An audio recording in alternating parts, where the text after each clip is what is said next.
Welcome back to Empowered Youth Finances, brought to you by Youth Empowered Botswana. We are looking at land as wealth, and I am with Dr. Manatsha from the University of Botswana, head of department, okay, from the University of Botswana. So we are going to continue from where we left off and look at Section 34. Yes. So Section 34, what does it say? What is its purpose, and how does that benefit Botswana, if I may ask? Yeah, Section 34 of the new reenacted Tribal Land Act, which came operational in 2022 April, 20th April. It was passed by Parliament in February 2018. Yes. So, and then the whole purpose was, there was a public outcry from Botswana themselves that Batubare says about Sokwali has. There was that outcry that people are selling land, Botswana selling land to foreigners. Yes. You will find, different, I cannot name, but different non-citizens in the Tlokweni, in the Khabani, some of them even Massimo. And then we, because it was allowed by the Act then, yes, Section 38, as I said, because you'll not be selling land, you'll be selling developments in the land. Yes. But now they are saying, at least to concentrate land on the hands of Botswana, because in other jurisdictions, if you go to Ghana, for instance, the constitution is very clear that non-citizens cannot buy land, cannot own land. If you go to Mozambique, the constitution is very clear. Non-citizens cannot own land. We have those kind of laws, constitutions that are very clear. But in our case, so it is not peculiar that we are doing. No, we are not peculiar. If you go to Tanzania, I mean, I'm talking about the constitutional provisions. Yes. They are there in Tanzania. Yeah. If you go to Ghana, is there. If you go to Mozambique, is there. You cannot own land, but you can just lease. You cannot own in perpetuity in the manner in which we are doing under the freehold land tenure system. All right. So that is the purpose of trying to protect. But the issue is also this. You are then saying foreigners should not buy land. But at the same time, you've got local elites, national elites, who have also amassed land, swathes of land. Yes. Then still the same local elites, the land is still being concentrated in the hands of the law. I mean, the very few, the elite. Yeah. So what we should be doing is that there's a lack of public education in the country about how land, people can use land. In case of the youth or anybody listening today, it's very important not to sell land, but to lease land. How do you lease land? You can lease land and enter into a lease of up to 5 years. I mean, it's all allowed in the Tribal Land Act. Okay. It's allowed. Instead of you selling your whole 15 hectares to whoever, to Mr. Boga or to whoever, why don't you just enter into a lease agreement to say you are going to use my land for 20 years to produce what you produce, and then the land reverts to me. So, and then by then you would also have accumulated money from those rentals, and then you can develop your own land. So this is in cases where maybe someone really wants to use your land and they want to lease it for that specific. Yes, for that specific period. Okay. Yeah, even multi-res, if you say you are going to build in my land, and then you lease this land after 50 years, you have accumulated, you have benefited, and I'm getting my land back or something like that. But what I'm trying to emphasize is that there is no point for people to dispossessing themselves of land in perpetuity when there's that provision that they can lease the land. So, and then as it happens, I mean, in other countries, the issue of advertising so that a Botswana who is interested is also found in the Malawi Land Act. Okay. It's there. It's not, we are not peculiar. The Malawi Land Act also allows that. All so right. we are not a very peculiar. We are actually very lenient when it comes to how even non-citizens access land, or in our land laws, we are very lenient. There are a lot of loopholes. Yeah. Even in the current Tribal Land Act, you know, the Deeds Registry Act, I mean, the customary land grant, Section 33 says now you can register a customary land grant with the Deed Registry Office. Yes. But you see, the complications about that is this. There's a difference between a proper title deed and what that customary land that grant that. What is the difference? Because Botswana have it. Their understanding is that when you have an SOT, you can go getting money from the bank, you can get a loan, you can use this as collateral security. What is the difference there? Because Section 23 of the deeds of Section 33 of 23 of the new Tribal Land Act talks about your certificate tribal land, Yes. you can now go and register it directly at the deeds registry without necessarily converting your land into common law. So, which means that that's why the government was saying everyone should go to the nearest land board so that they can now register their certificates. To get an SLT. To get that, yes. But there's a difference with, you know, the title deed that you are used to, where you own both the title and the deed. You can sell vacant land without the development. But with this one, for you to mortgage your land, to use it as collateral, or to dispose it whatever way, you still need the land board consent. Why? That I'm saying, therefore, the land board still owns the land. You are not really owning the land. Okay, so what about in cases where you already have a deed, a title deed? No, if you have a title deed, you don't need to register. So you're okay? You're okay, because that title, that's why the title deed that you have right now, whether you're in phase 4, like myself, I have a title deed in Tokwe, it's a proper title deed. I can use, people have got that title. I can use that title deed to go to the bank and look for money or to mortgage. But with this one that I'm talking about, where you'll be having a title deed in Masunga or in Khabane or somewhere there, you still need the land board's consent. But why? Because you are not really owning the land.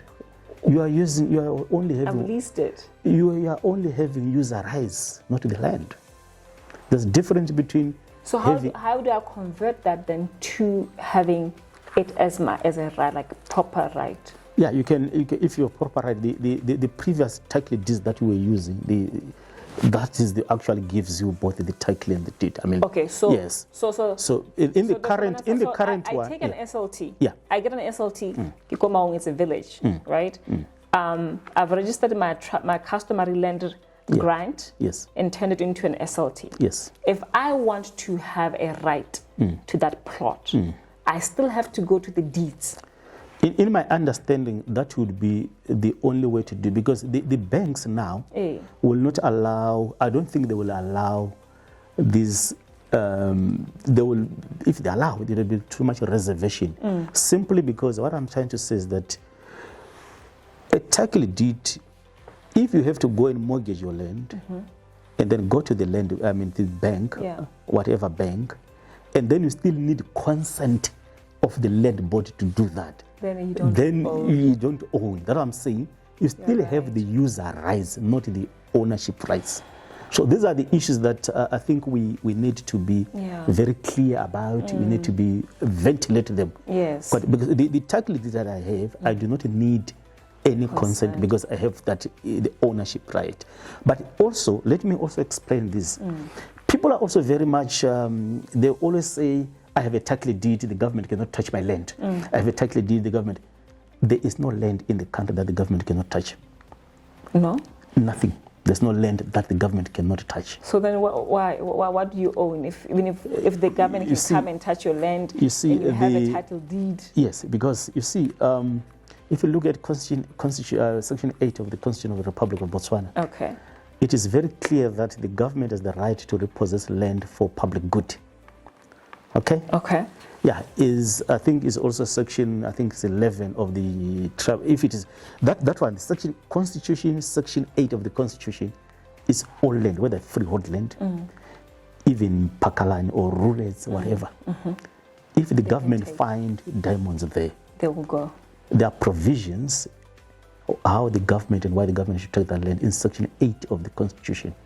I'll give you a very clear example.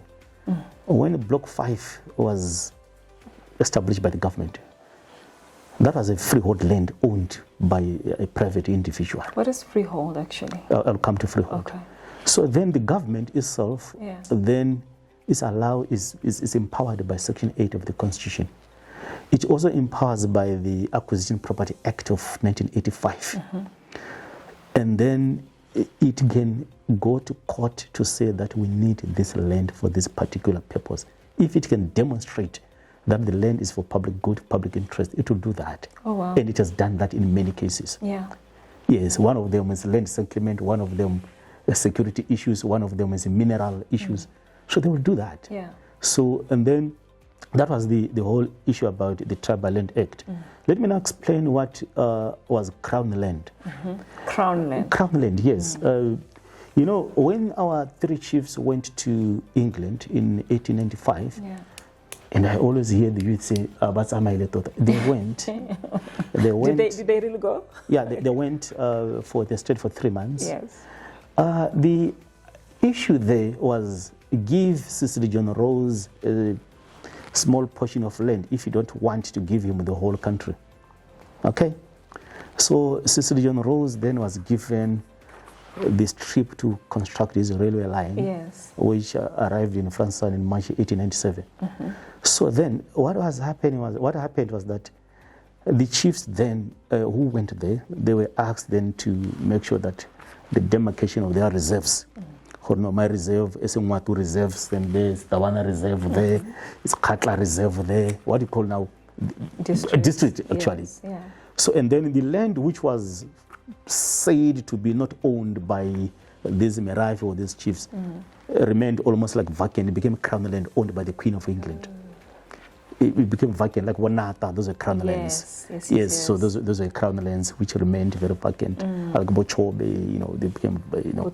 So in 1966, when the government took power, the first instrument was the State Land Act in 1966, which then converted the crown land into state land. Okay.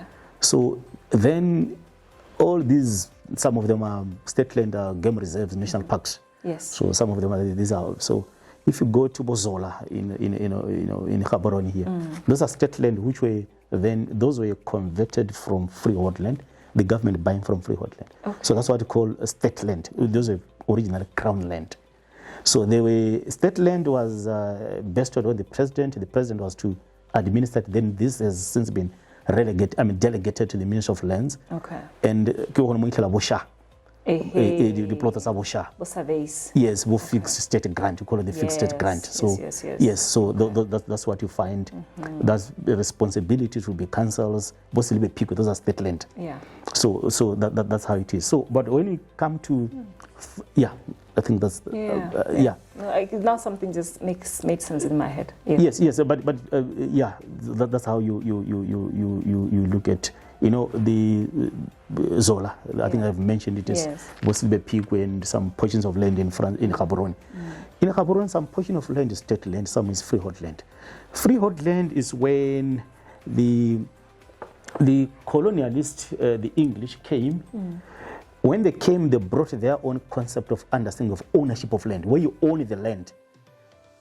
Owning the land, not usually the land itself. Okay? You are actually owning the land, the title, that's the title deed, the title and the deed. You have both. I mean, you are owning. That's why you can sell an empty land in Pakalani. For millions. That is freehold land. Yes. Yes, freehold land.